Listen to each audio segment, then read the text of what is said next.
สปป.ลาวพวมก้าวเข้าสู่การหลุดพ้นออกจากสถานภาพการเป็นประเทศด้อยพัฒนา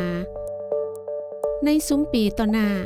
สิ่งท้าทายที่สุดแม่นการกำหนดโอกาสหรืออุปสรรคในการยุติความทุกข์ยากที่ให้แฮงและส่งเสริมความหังมีผาสุกอย่างทั่วถึง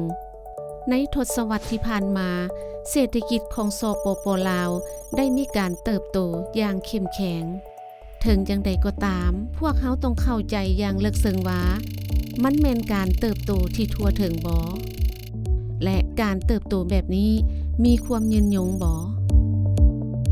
อัตราความทุกข์ยากในสปป.ลาวได้ลดลง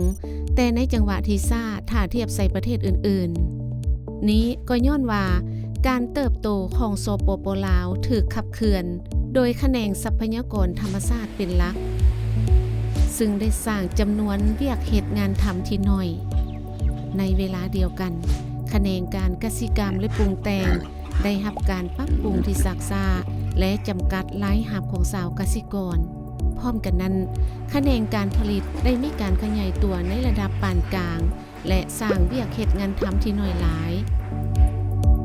อันนี้อาจแม่นย้อนสภาพแวดล้อมธุรกิจที่ยุ่งยาก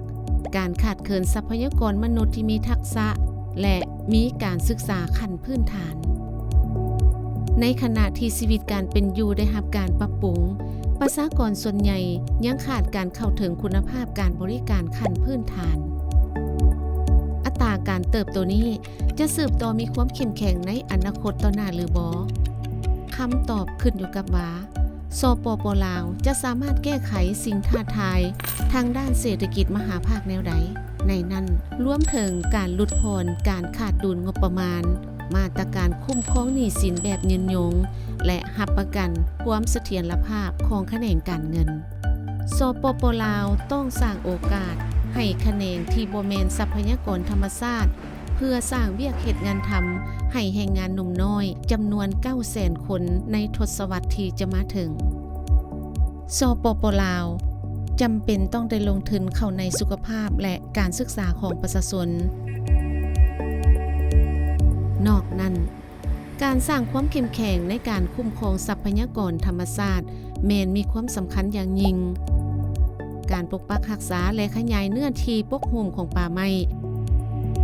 การนำใช้มาตรการทางด้านกฎหมายอย่างเข้มงวดต่อแขนงอุตสาหกรรมขุดค้นและการคุ้มครองผลกระทบของแขนงไฟฟ้าน้ำตกแม้มีความสำคัญในอนาคต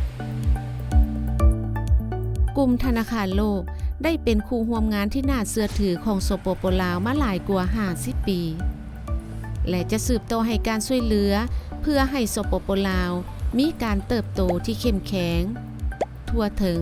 และยืนยง